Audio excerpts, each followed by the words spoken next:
انور صاحب، جیسے ابھی ڈاکٹر صاحب نے کہا کہ وہ شاید نکلنا ہی نہیں چاہتے باہر. اب اتنے اچھے مرغن کھانے، دیسی گھی میں بنی ہوئی دیسی مرغیاں کسی کو ملے تو کون باہر جانا چاہے گا؟ اچھا عزت کا کھانا مل رہا ہے، کوئی باہر کی ٹینشن نہیں ہے، ملکی حالات کیا چل رہے ہیں، دنیا کو آگ لگے.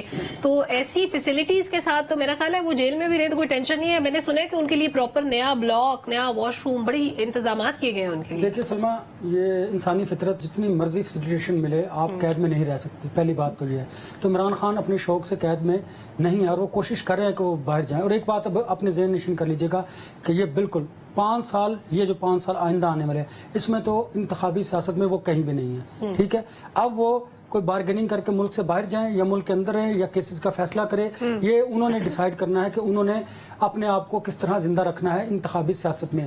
ملک سے باہر رہ کے رکھنا ہے، ملک کے اندر بالکل خاموش زبان بندی کے ساتھ رہنا ہے، یا پھر کس طریقے سے رہنا ہے، یا پھر آپ نے اسی طرح کے کیسز جو ہے ان کو فیس کرنا ہے. اب سزا کی معطلی پہ آتے ہیں. یہ سزا جو ہے سسپینڈ ہوئی ہے، ابھی کیس چلے گا، ختم نہیں ہوئی. نہ جی، نااہلی والا جو معاملہ ہے وہ ابھی اپنی جگہ پر موجود ہے. ٹھیک، اس کے بعد بہت سارے کیسز ہیں. سب سے بڑا جو امپورٹنٹ کیس ہے وہ سائفر والا ہے، وہ اس کے بعد چلا گیا جس میں انہوں نے اریسٹ بھی کر لیا. اس کے بعد اور بہت سارے کیس ہیں. ایک بہت امپورٹنٹ کیس ہے جس پہ اسٹیبلشمنٹ نے یہ طے کر لیا ہے کہ وہ جس طرح طالبان سے بات نہیں کریں گے، اس طرح جناح ہاؤس پر جو انوالو تھے، جنہوں نے اٹیک کیا تھا فوجی تنصیبات پر، ان سے بات نہیں، ان کو کوئی ریلیف نہیں دیا جائے گا. اس کی بہت زیادہ مثالیں موجود ہیں. تو آپ ان کیسز کے علاوہ اس کو بھی ذرا مد نظر رکھیے، جناح ہاؤس پہ اور کور کمانڈر ہاؤس پہ جس طرح حملہ ہوا، فوجی تنصیبات کو جس طرح اٹیک کیا گیا. اب انہوں نے دیکھیے، یاد رکھیے کہ 9 مئی کا جو واقعہ تھا یہ کوئی معمولی واقعہ نہیں. اگر یہ سکسیسفل ہو جاتا تو سمجھیے کہ انقلاب تھا، اور اگر یہ اپنا سکسیسفل نہیں ہوا تو یہ بغاوت تھی.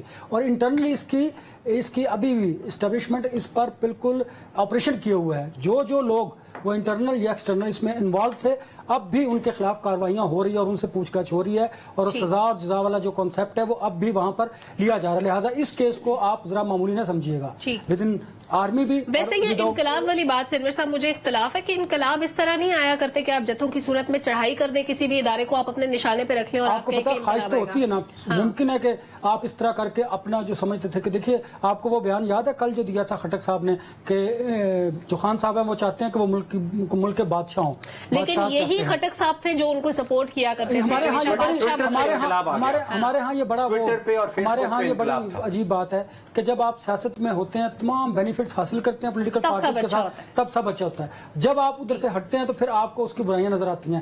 یہی اخلاقی وہ ہے ہمارے انحطاط ہے کہ جس کی وجہ سے ہم آگے نہیں بڑھ پاتے، اور نہ پولیٹیکل پارٹیز آگے بڑھنا چاہتی ہیں کیونکہ ان میں بھی جمہوریت نام کی کوئی چیز نہیں ہے. ٹھیک ہے ذوالفقار صاحب، ویسے پی ٹی آئی کے اپنے لوگ یہ مانتے ہیں کہ انہوں نے خود اپنے کیس کو خراب کیا. ہم نے دیکھا وکلا ہر سٹیج پہ، ہر فورم پہ ہمیں الجھتے ہوئے نظر آئے. بڑا اگریسو رویہ جیسے خان صاحب کا ہوتا تھا ویسے ہی ان کے وکلا کی ٹیم کا، ویسے ہی ان کے پارٹی کارکنوں کا. کیا یہ طریقہ کار درست ہے؟ اور پھر جسٹس عامر فاروق کے خلاف جو غلیظ مہم چلائی گئی، جو زبان استعمال کی گئی، جو ٹرینڈز چلائے گئے سوشل میڈیا پہ کیس پہ اثر انداز ہونے کا، دوسرا ہتھ کنڈا کل بھی ہم بات کر رہے تھے کہ پہلے ڈیتھوں کی صورت میں حملہ آور ہوتے تھے لوگ، اب یہ 5th جنریشن وار میں کیا ہوتا ہے کہ سوشل میڈیا کے تھرو حملہ آور ہو جاتے ہیں.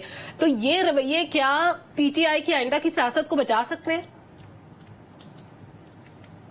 سلمہ، جس معاشرے کے اندر آپ کو 15 سال لگ جائیں اور پرویز خٹک صاحب کو 15 سال کے بعد پتہ چلے کہ پی ٹی آئی کا کوئی نظریہ نہیں ہے، اور جہاں پہ پی ٹی آئی کو 14-15 سال کے بعد یہ پتہ چلے کہ خٹک صاحب بہت زیادہ کرپٹ ہیں، وہاں پہ کچھ بھی ہو سکتا ہے. یعنی 15 سال لگے دونوں کو، ان کو پی ٹی آئی سمجھنے میں اور پی ٹی آئی کو یہ سمجھنے کہ پرویز خٹک صاحب بہت کرپٹ ہے. باقی رہ گئی بات کہ آج کا جو فیصلہ ہے، دیکھیں آج کے فیصلے نے بہرحال چیئرمین پی ٹی آئی کا سٹیٹس تو تبدیل کیا ہے. وہ قیدی تھے، قیدی سے حوالاتی بن گئے.